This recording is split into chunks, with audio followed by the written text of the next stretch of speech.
ప్రస్తుతం మనం కేతడేపల్లి గ్రామ పంచాయతీలో ఉన్నాము. గొడుగు యాదయ్య గారి ఆధ్వర్యంలో మెగా మెడికల్ క్యాంపు నిర్వహిస్తున్నారు. ఆయన సొంత డబ్బులతో గ్రామంలో ఉన్న ప్రతి ఒక్కరికి వైద్య సేవలు అందించాలనే ఉద్దేశంతో ఆయన ఈ మెడికల్ క్యాంపు ప్రారంభించడం జరిగింది. ఆయన అడిగి తెలుసుకుందాం, ఇవన్నీ దేనికోసం చేస్తున్నారు ఏందనేది అడుగుదాం. అన్న చెప్పండి, మీరు మెడికల్ క్యాంపు ఏర్పాటు చేశారు ఎందుకోసం? అంటే మెడికల్ క్యాంప్ అంటే మన విలేజ్లో అందరూ మంచిగా ఉండాలి, ఊరు ప్రజలందరూ, గ్రామస్తులందరూ. కాకపోతే కూడా ఏంటంటే నాకు ఇది కాదు, ఇంకా ఏదైనా కానీ మంచి కార్యక్రమం కానీ చెడు కార్యక్రమం కానీ అందరికీ చేయాలని నాకు ఒక ఉల్లాసంగా ఉంటుంది. ప్రజలకు ఎవరికైనా కానీ నా దృష్టిలోకి వస్తే మాత్రం నా వంతు సాయం ఏంది, వాళ్ళకి 15 అయితే ఒక 5 పెట్టి నేను చేపించగలుగుతాను. నా ఇష్టం అట్లా. గతంలో ఏమేమి చేశారు మీరు? గతంలో అంటే చిన్న చిన్న పనులు చేసుకుంటూ వస్తున్నాం. కొద్దిగా అక్కడ ఏసీ కాలంలో కొద్దిగా మోరి పని ఉండే, ఒక 7 లక్షలు 10 లక్షల పని చేసిన, అట్లా కొద్దిగా కుర్చీలు వేసిన. కాకపోతే మళ్ళీ కుర్చీలు వేసి ఒక 20 వేసినాం, ఒక 20. అవి ఒకటి ఏంటంటే కొన్ని జాగాలలో చూసినప్పుడు మనకి యాదకు వచ్చినప్పుడు ఒకటి పని చేయాలని మనకు ఒక కోరిక, అది తప్ప ఏం లేదు. ఇంకోటి ఇట్లా ఆడపిల్లల పెళ్ళిళ్ళు అవుతాయి, నా దృష్టికి వేస్తే వాళ్ళకి నేను పుస్తకం చేయించాను. నా దృష్టిలోకి వస్తేనే అంటే మనం రానోళ్ళకి అయితే వెళ్ళాము, ఉన్నోళ్ళకి లేని వాళ్ళకి మాత్రం ఖచ్చితంగా హెల్ప్ చేయాలని మనకు ఒకటి. అంటే కళ్యాణ లక్ష్మి లాగా అది లాస్ట్ టైంలో 5 సంవత్సరాల నుంచి కూడా చేసుకుంటూ వస్తాం. ఇప్పటివరకు ఎంతమందికి ఇచ్చారు? ఇచ్చిన ఒక 50 మెంబర్స్ దాకా ఇవ్వచ్చు కళ్యాణ లక్ష్మి. ఇంకా వేరే హాస్పిటల్ అంటే చనిపోవడం అంటే అన్నీ మామూలుగా నడుస్తున్నాం. ఖచ్చితంగా వాళ్ళు చనిపోతే కూడా మనం సాయం చేస్తాం. ఒక 5,000 రూపాయలు చేస్తాం, పెట్టేదైతే 10,000 కూడా పెడతాం. అది మన యువత కోసం ఏం చేయరా మరి? యువత కోసం వచ్చేసి క్రికెట్ పెట్టించిన, వాలీబాల్ పెట్టించిన, క్రికెట్ ఏమంటారు వాలీబాల్ గ్రౌండ్ చేయించిన, అలా కొంచెం అన్నీ చేస్తుంది. ఏమైనా ప్రస్తుతానికి ఏ వచ్చినా వాటర్ సప్లై కూడా చేస్తున్నాయి. ఇప్పుడు ఇంటింటికి వాటర్ సప్లై కూడా చేస్తున్నా. 4 నెలలే స్టార్ట్ చేసిన. ఇంటికాడ కూడా వాటర్ సప్లై చేస్తాను. Mineral water. నా తరపున ప్రతి ఒక్క ఆడపిల్ల కూడా డైలీ ఒక 30-40 రూపాయలు సేవ్ కావాలని నాకు ఒక కోరిక. ఎందుకంటే చాలామంది ఇబ్బంది పడతారు. ఇప్పుడు సాగలగూడెంలో ఫిల్టర్ లేదు, అట్లా అక్కడ వెళ్ళి తీసుకుంటుంటే చాలామందిని చూస్తాను. మనం చేద్దాం సప్లై అనేది మనం. అంటే మీ గ్రామంలో ఇంకా ఏమైనా సమస్యలు ఉన్నాయని మీ దృష్టికి సమస్యలు వచ్చినా నా ఆరమైన కాడ నేను చేస్తాను, ముందు చేస్తాను, ఖచ్చితంగా చేస్తాను. నేను ప్రజల సేవ చేయాలనే మనకు ఒక కోరిక.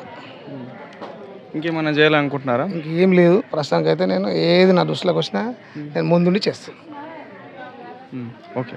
గొడుగు యాదయ్య చేస్తున్న కొన్ని అభివృద్ధి కార్యక్రమాల గురించి ఆ ఊర్లో ఉన్న యువతను అడిగి తెలుసుకుందాం. చెప్పు నీ పేరు. నా పేరు హరీల్ అండి. గొడుగు యాదన్న గత 5 సంవత్సరాల నుంచి ఏ చిన్న సమస్య ఉన్నా కానీ ముందరుండి చేస్తాడు. అదే ఈరోజు మన వైద్య శిబిరం పెట్టించిండు. సో దానివల్ల చాలామందికి ప్రాబ్లమ్స్, హెల్త్ ఇష్యూస్ ఉంటే క్లియర్ అయిపోతున్నాయి. అలాగే ఇంజెక్షన్స్ ఇస్తారు, అంతా ట్రీట్మెంట్ బాగా చేస్తారు. ఇంకోటి యూత్కి కూడా బాగా సపోర్ట్ చేస్తాడు అన్న.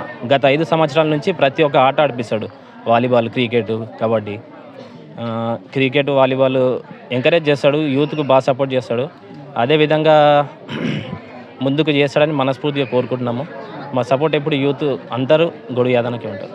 మీ పేరు? ప్రవీణ్ కుమార్ అండి. గత 5 సంవత్సరాల నుంచి కూడా యాదన్న మాకు సపోర్ట్ చేస్తున్నాడు. విలేజ్లోకి వచ్చి మీకు ఏమైనా ప్రాబ్లం ఉంటే మాకు చెప్పండి, నా అయినంత వరకు నేను చేస్తాను. అట్లాగే కళ్యాణ లక్ష్మి ఇచ్చినట్టు ఒక 5,000, 10,000, చనిపోయిన వాళ్ళకి 5,000, మళ్ళీ ఇంకొకరికి మాకు డేగులు ఇప్పించినప్పుడు ఇప్పుడు వాటర్ వస్తుండు, ఇట్లా వైద్య శిబిరము, ఇట్లా అనేక సమస్యలు, అన్నదానాలు చేసిండు. ఇవన్నీ అనేక సమస్యల మీద యాదన్న మాకు సపోర్ట్ ఉంటుండు. మేము కూడా యాదన్నకి సపోర్ట్ చేయాలనుకుంటున్నామండి.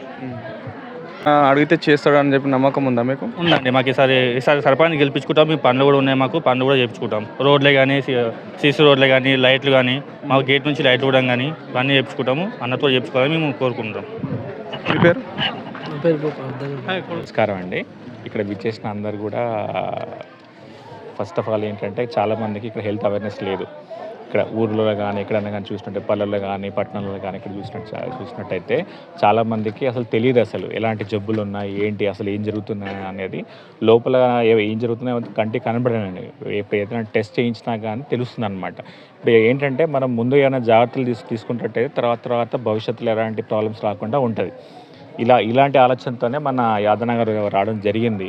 అదొక చాలా మంచి ఆలోచన. అది చాలా తక్కువ మందికి అలా ఉంటుంది. ఎందుకంటే జనాలకి ఏదో చేయాలి, 10 మందికి మంచి చేద్దామని చెప్పి ఆలోచనతో రావడం జరిగింది.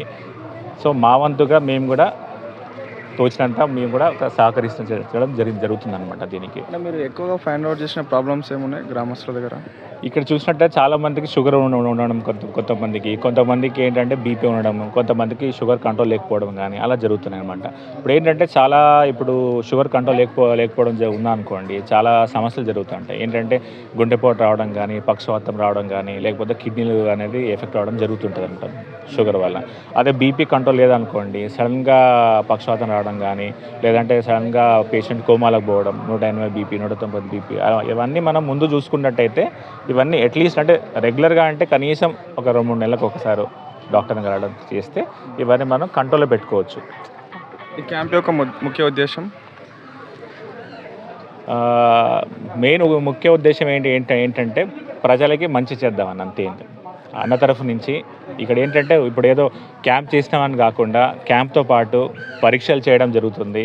అలాగే మందులు కూడా ఇవ్వడం జరుగుతుంది. ఇవన్నీ ఇంకోటి ఏంటంటే ఏదో శాంపిల్స్ కావడమో లేకపోతే గవర్నమెంట్ మందులు కావు, మన అన్నీ కూడా ఇచ్చే మందులు కూడా అన్ని క్వాలిటీ మందులే ఇవ్వడం జరుగుతుంది. అట్లా ఇప్పుడు ఏంటంటే ఇప్పుడు చెప్పాలంటే యాక్చువల్గా ఇలాంటి వాళ్ళు చాలా తక్కువ మంది ఉన్నారు. ఇప్పుడు ఇలాంటి మనుషులు చెప్పాలంటే సొసైటీకి ఎంతో చాలామంది కావాలి, అవసరం ఉన్నది ఇప్పుడు ప్రస్తుతానికి. గ్రామస్తులకు చెప్పదలుచుకుందండి ముఖ్యంగా ఏంటంటే గ్రామస్తులందరికీ చెప్పడం ఏంటంటే ఇప్పుడు షుగర్ ఉన్న వాళ్ళు కానీ బీపీ ఉన్న వాళ్ళు కానివ్వండి, ఇప్పుడు కొన్ని జాగ్రత్తలు తీసుకోవాలి. ఇప్పుడు అదే బీపీ ఉందనుకోండి, కొంచెం ఉప్పు తక్కువ తినడం కానీ రెగ్యులర్గా హెల్త్ పరంగా ఆరోగ్యపరంగా ఏమైనా సమస్యలు ఉన్నా కానీ వీలైతే ఇంటి దగ్గర డాక్టర్స్ ఉంటారు. ప్రతి 3-4 నెలలకు ఒకసారి అవసరమైతే మా హాస్పిటల్ కూడా ప్రతి 6 నెలలకు ఒకసారి వచ్చి చెకప్ చేయించుకుంటే మంచిదన్నమాట. బీపీ పరంగా ఉన్న వాళ్ళకి. షుగర్ పరంగా అంటే కంపల్సరీగా ప్రతి 3 నెలలకు ఒకసారి షుగర్ టెస్ట్ చేయించుకోవాలి. అలాగే 6 నెలలకు ఒకసారి కిడ్నీ పరంగా టెస్ట్ చేయించుకోవాలి. కొలెస్ట్రాల్ ఎలా ఉన్నా చూసుకోవాలి, గుండె పరంగా అవన్నీ చూసుకోవాలన్నమాట. ఇది సంవత్సరానికి ఒకసారి చేసుకుంటూ ఉంటే తగు జాగ్రత్తలు తీసుకోవచ్చు అన్నమాట.